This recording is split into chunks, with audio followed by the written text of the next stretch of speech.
I want to introduce this episode of the Awesome Old Time Radio podcast by saying that this episode is it's an episode of the radio program Somebody Knows that aired on August 3rd, 1950. It is about the murder of Paula Kohler Eubanks. This murder was not solved as a result of the broadcast. However, about 23 years later or so, it was solved when the killer's wife went to the Kansas City police and told them that her husband, estranged husband, was the man who killed Paula Kohler Eubanks. She had items that belonged to the killer, and she knew details that only the killer would have known. The police investigated her story, and they went to look for her husband, only to find that he had died during the previous year. They have never released the identity of the killer due to the fact that he had kids, and they wished to protect their privacy. And now, here is the episode of Somebody Knows from August 3rd, 1950, the murder of Paula Kohler Eubanks.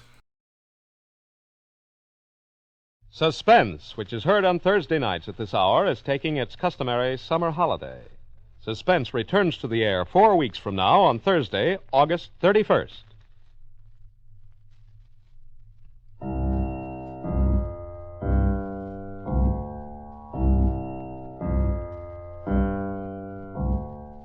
Ladies and gentlemen, a $5,000 reward will be offered each week on the program immediately following this announcement.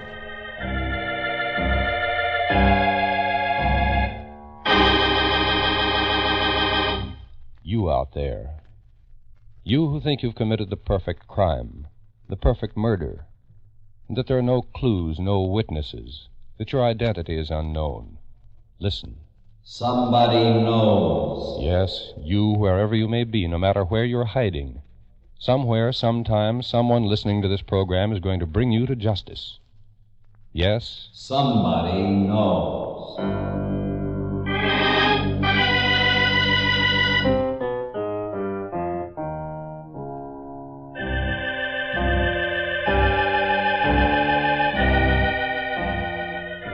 The Columbia Broadcasting System presents Somebody Knows, a program conceived in the public interest, dedicated to aiding the forces of law and order in the solution of this nation's unsolved crimes.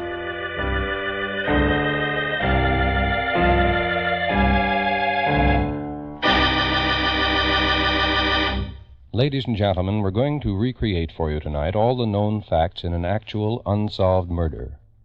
Somewhere, someone among you's had contact with the killer or killers.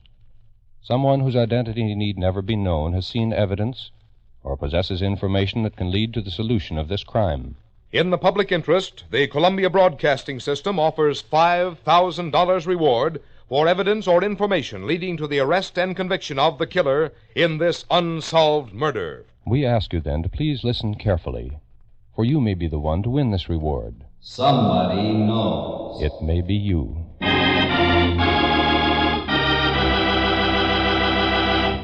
And now we open the files on one of this nation's unsolved murders. It's homicide file number A1-1947 of the Kansas City, Missouri Police Department. The unsolved murder of Paula Kohler Eubanks.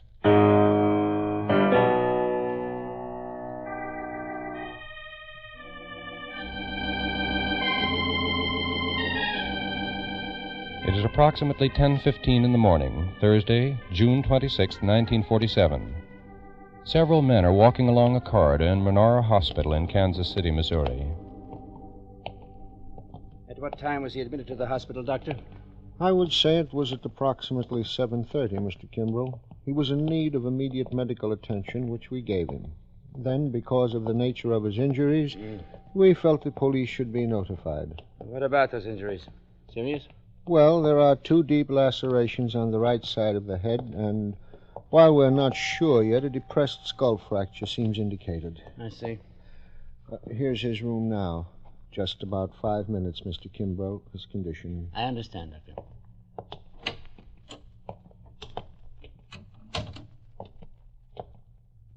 Mr. Mendoza? Mr.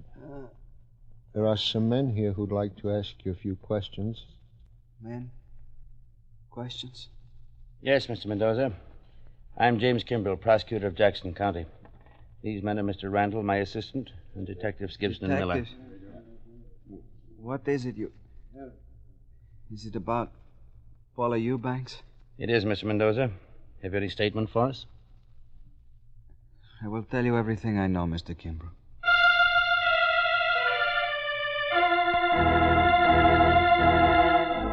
The statement of the injured man given on the morning of June 26, 1947, at Menorah Hospital, and later in more detail to Lieutenant Charles Welch at the Homicide Bureau in Kansas City, Missouri, contains in part the following information. My name is Hector Mendoza. I am 22 years of age, single, and live at the YMCA. I came to Kansas City about 1 month ago from Mexico City to obtain employment and learn the American way of tool designing. While staying at the YMCA, I had my meals at the Mayflower Grill, 403.5 East 10th Street. While eating at this cafe, I became acquainted with a waitress named Paula Eubanks. I talked and joked with her on many occasions. On Wednesday, June 25th, I asked her for a date. We made arrangements to meet each other about 8:30 p.m. in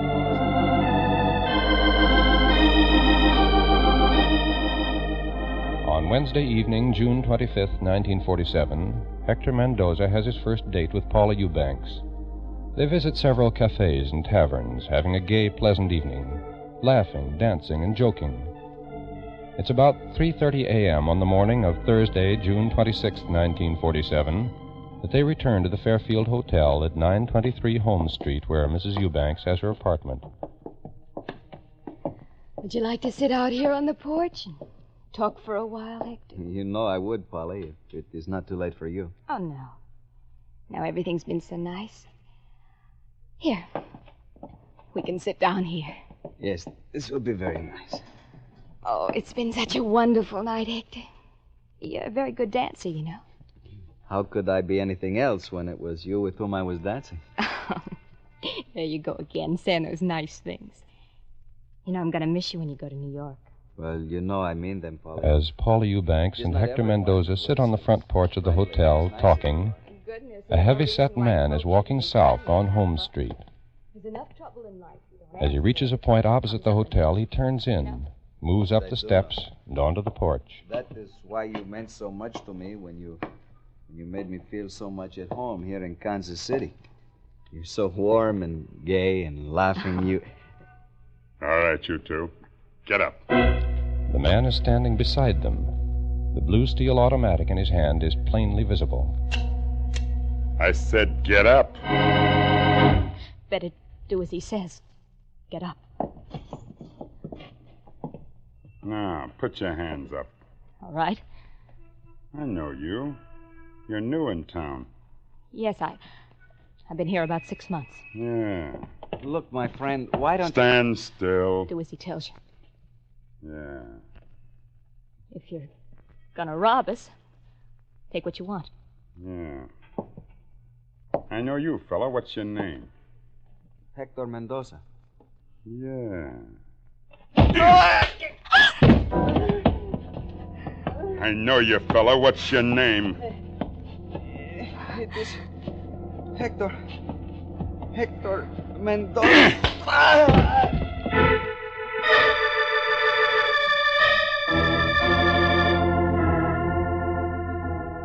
Mendoza remains unconscious for several minutes. When he finally recovers, he staggers weakly to his feet. Paula Eubanks and the man are gone. Mendoza walks down the steps and out to the sidewalk. There, some distance south on Holmes Street, he sees them enter an old coupe.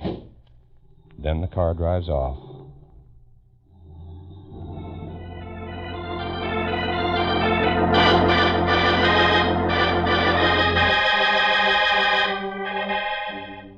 It is now 4:15 a.m., the morning of Thursday, June 26, 1947.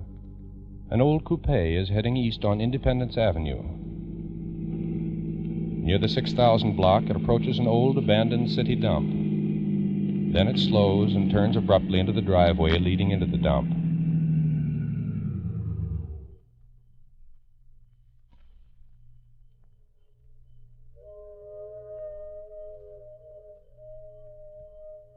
It is now approximately 4:30 a.m., the morning of Thursday, June 26, 1947.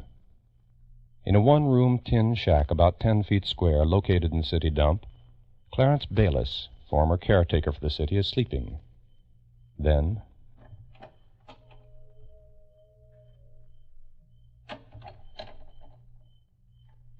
What? What is it? What?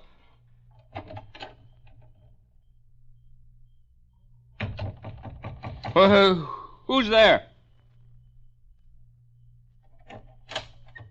What are you doing at that door?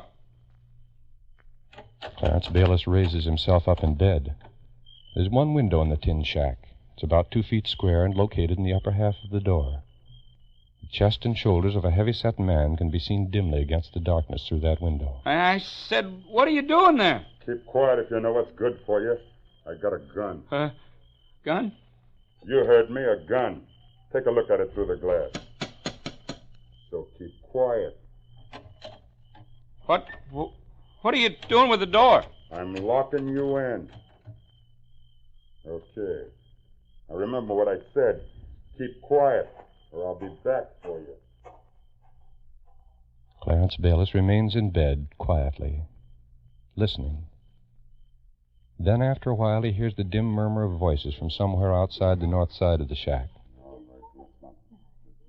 The low, apparently friendly conversation continues for a short while. Then...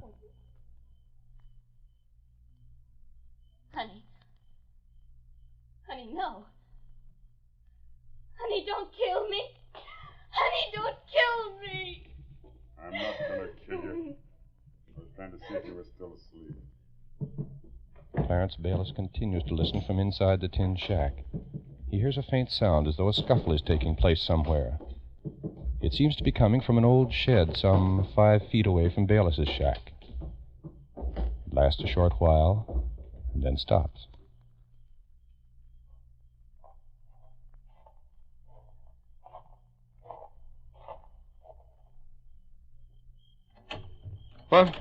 What is it? What do you want now? I just wanted to see if you were still there, minding your own business. Yeah, I'm here. Then see that you stay there. I still got that gun. See it? So stay there and keep on minding your business.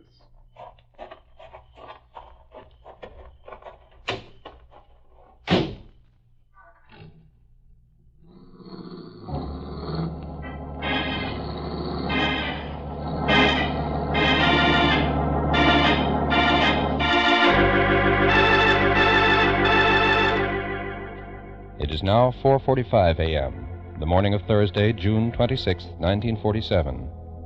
A truck is driving eastward along Independence Avenue in Kansas City, Missouri. As the truck crosses the tracks of the Kansas City Terminal Railway and approaches the old abandoned city dump, 2 men suddenly run out from an all-night fruit stand across the street. They begin waving frantically at the truck, trying to flag it down.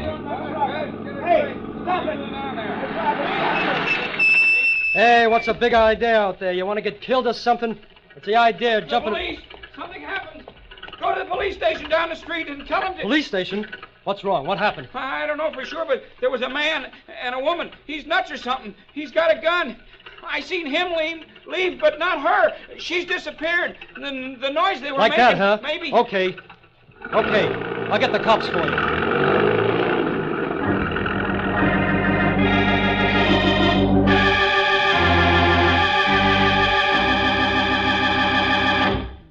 In just a moment, we'll continue with homicide file number A1-1947 of the Kansas City, Missouri Police Department, the unsolved murder of Paula Kohler Eubanks. Here's a message for young women who are looking for an interesting and worthwhile career. In order to meet the constantly rising demand for nurses, the nursing profession offers untold opportunities for ambitious, healthy girls who are at least high school graduates. From the time you become a student nurse, you have a chance to work with fine doctors and scientists and to help your fellow men. Inquire at your nearest hospital about how you can become a student nurse.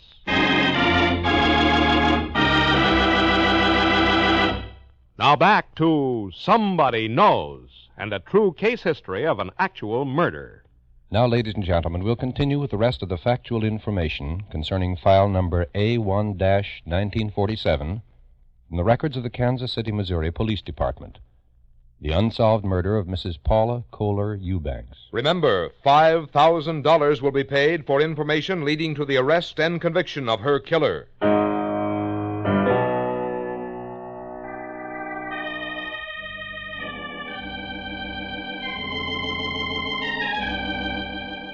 It's approximately 4:50 a.m., the morning of Thursday, June 26, 1947. In response to the truck driver's message, Officers Anderson and McCrary have arrived at the city dump from the Sheffield station in police car 302. Clarence Bayless is leading them back to the shed where the events of the past half hour had taken place. And by the time I got out, this guy was gone, driving away. Did you get the license number? No, like I say, he was already driving away, but I hear these funny noises in this shed next to mine. Here, this one. They were inside. The noises came from here, too. Okay, we'll look around. Come on, let's see what we can.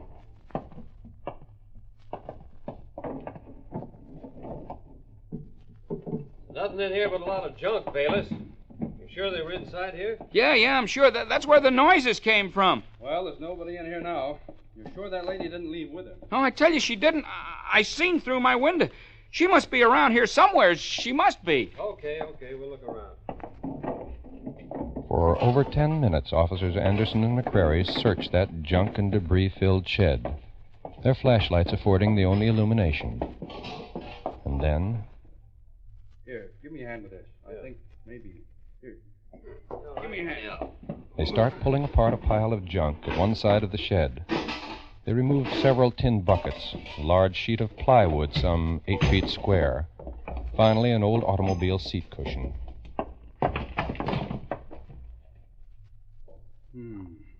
Looks like Bayless was right. The lady didn't leave this shed.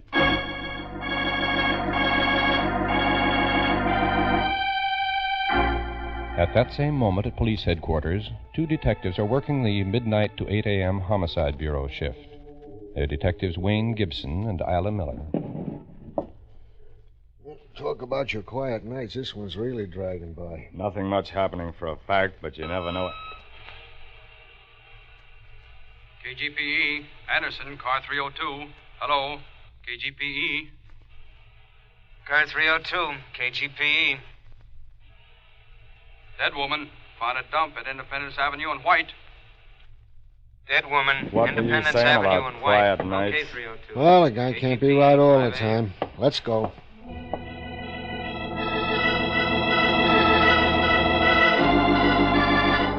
Detectives Gibson and Miller leave immediately in cruiser number 22 and go to the scene of the crime. Their initial homicide report, as given to Chief of Detectives Frank B. Collins, contains the following information.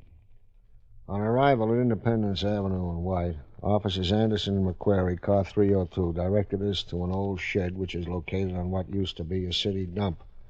Lying on the floor, we found the victim. She was lying face down. Her face was bloody, and spots of blood were around the body and on the walls of this shed. Lieutenant Welch was notified immediately, also the prosecutor's office. Within a few minutes after his notification, Lieutenant Charles Welch, head of homicide, arrived at the scene and was fully informed of the situation. What about the identification, Gibson? None made as yet, Lieutenant. Well, who's representing the coroner's office? Deputy Coroner Jack Gibbs. Yes, and as soon as you're through, Lieutenant, I'll send the body to the J.P. Shield Funeral Home. What about you, Kilbane? We're through with the picture. The lab men finished up, too.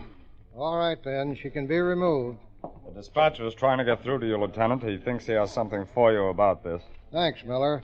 I'll take it in your cruiser.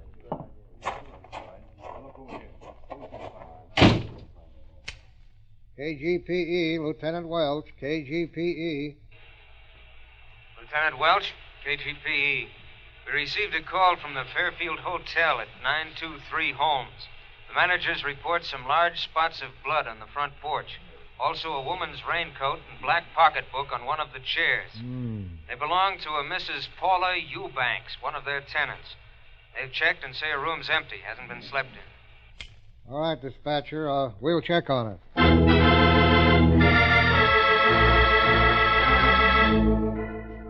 At the Fairfield Hotel, the police talked to Mr. and Mrs. Charles Logeman, the managers. Then Mrs. Loachman is taken to the funeral home. She identifies the victim of the killing as Mrs. Paula Kohler Eubanks.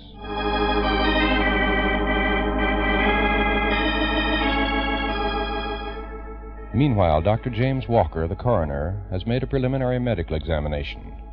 The findings... It would appear without thorough autopsy that Mrs. Eubanks died from strangulation. The bruises on the victim's hands, face, and neck include those apparently inflicted by the killer while strangling her to stop her screams.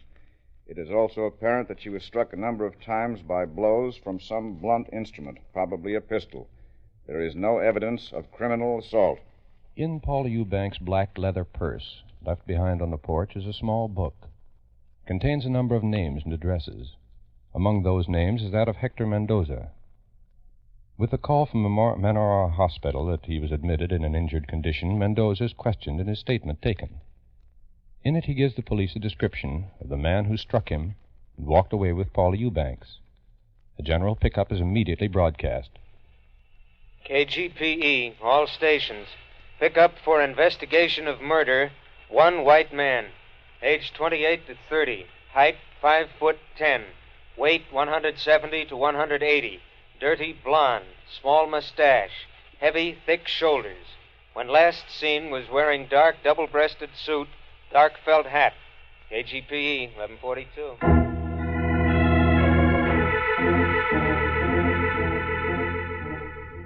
In an effort to find some possible motive for the crime and a possible clue to the killer's identity, the police make a thorough check of all Mrs. Eubanks' friends, a thorough investigation into her past life. Mrs. Margaret Dallas of 920 Holmes Street tells the police, I used to work at the Mayflower Grill with Polly. Her close friends always called her Polly. She was friendly, a nice girl, and she had lots of admirers. I can't think of any reason why anyone would want to kill her. Mrs. Ann Kramer of Overland Park, a sister of Paula Eubanks, had this to report. Polly was a wonderful girl. She'd had some trouble in her life. She'd been divorced from her husband and then remarried to him and then separated again. But she had a wonderful spirit. She was just crazy about Nancy. That's Nancy Kay, her little 20-month-old adopted girl. Kept her in a nursery, and I just don't know what's going to happen to Nancy Kay now.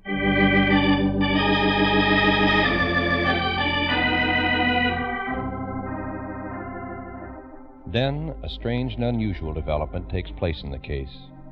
Mrs. Dora Ann Morrell of 908 Jefferson Street, who'd worked as a waitress with Mrs. Eubanks at the Mayflower Grill some 2 months before, pays a visit to William H. Randall, assistant prosecutor of Jackson County. Polly called to me one day at the restaurant. She had a pad of restaurant order blanks in her hand. She wrote something on the back of one of those sheets and gave it to me. She told me to read them if anything ever happened to her. Here it is. Mrs. Morrell hands over the order blank.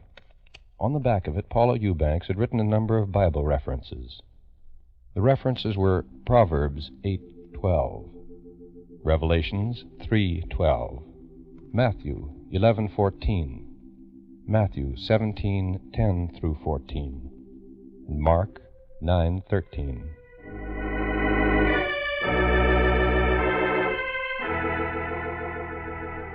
The prosecutor's office makes a careful study of the verses designated on the back of that order pad. Then, this statement is issued. The verses apparently were selected to be read in chronological order by listing. Since the 14th verse of the 17th chapter of Matthew ends, there came to him a certain man, kneeling down to him and saying, and the reference continues with Mark 9:13, which reads, But I say unto you that Elias is indeed come, and they have done unto him whatsoever they listed, as it is written of him. The name Elias is frequent in the verses, beginning with Matthew 11:14. In the 17th chapter of Matthew, the name Elias occurs 3 times, including the 12th verse. But I say unto you that Elias is come already, and they knew him not, but have done unto him whatsoever they listed. Likewise shall the Son of Man suffer of them. In the next verse, Matthew 17:13 continues. the disciples understood that he spake unto them of John the Baptist. Whatever Mrs. Paula Eubanks may have had in mind when she wrote those biblical references is not apparent to us. Not yet.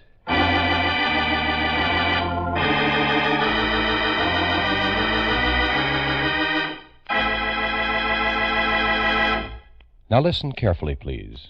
Listen, all of you, wherever you may be. We're going to give you a recapitulation of all the pertinent facts in the unsolved murder of Paula Kohler Eubanks. Better make a note of them. And remember, by following the instructions we shall give you in a moment, you may be the one to earn a $5,000 reward. Now, here are the actual facts in the case. Mrs. Paula Kohler Eubanks, 27 years of age, was strangled and beaten to death in an abandoned city dump at approximately 6100 Independence Avenue in Kansas City, Missouri. The time, approximately 4:40 a.m., Thursday, June 26th, 1947. Now, here is a description of the man wanted for investigation in the murder, as broadcast by the Kansas City, Missouri Police Department. Please listen carefully. Age 28 to 30. Height 5'10". Weight 170 to 180. Dirty blonde. Small mustache. Heavy, thick shoulders. When last seen was wearing dark double-breasted suit, dark felt hat.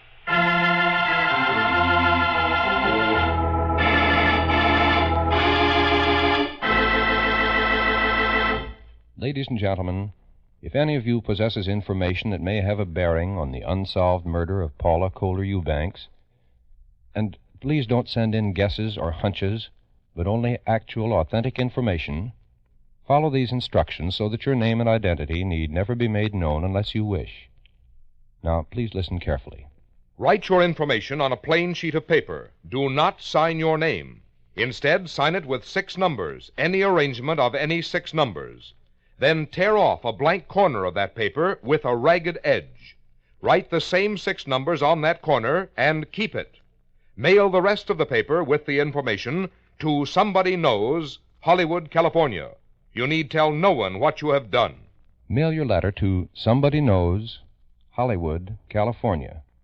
And if the information you've supplied leads to the arrest and conviction of the killer of Paula Kohler Eubanks, we'll announce your signature number on this program. Then, if you don't want your name to be known, go to your lawyer or your doctor, your priest, minister, or rabbi, and have him present the torn corner of the paper to any CBS station. In this way, you do not need to appear in person. If the torn corner matches the original paper containing the information, the $5,000 reward will be yours. Remember, you, wherever you are, you whose name need never be known, may win a reward of $5,000.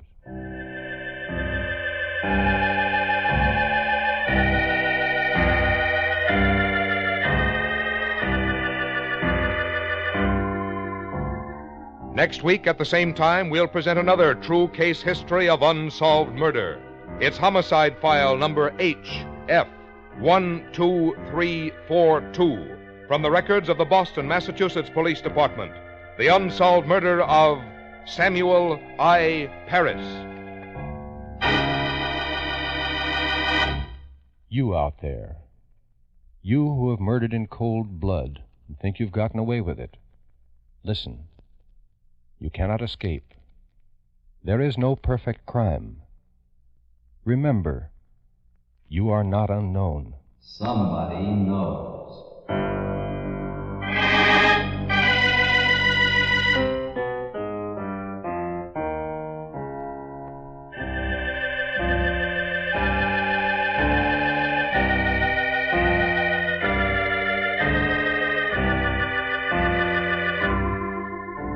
Tonight's case was written by Sidney Marshall from information in the files of the Kansas City, Missouri Police Department.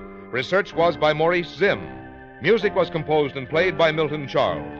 Somebody Knows is a James L. Safier production in association with CBS by arrangement with the Chicago Sun-Times and is based on a copyright owned by W.L. Finstad. It was narrated and directed by Jack Johnstone. In order to be eligible for the reward, letters containing actual, authentic information leading to the arrest and conviction of the killer or killers of Paula Kohler Eubanks must be addressed to Somebody Knows, Hollywood, California, and must be postmarked not later than midnight, August 23rd, 1950. Arrest of the guilty person or persons must occur within 90 days of that date, and conviction must be within 1 year of tonight's broadcast. If more than one person gives the information leading to conviction, our judges will divide the $5,000 reward among them in proportion to the importance the judges attach to the facts supplied. And in this, the decision of our judges will be final. Until next Thursday at the same time, this is Frank Goss saying good night. And remember, somebody knows. Now stay tuned for Casey, Crime Photographer, which follows immediately on most of these same CBS stations. This is CBS, where you'll find Arthur Godfrey's daytime program every Monday through Friday on the Columbia Broadcasting System.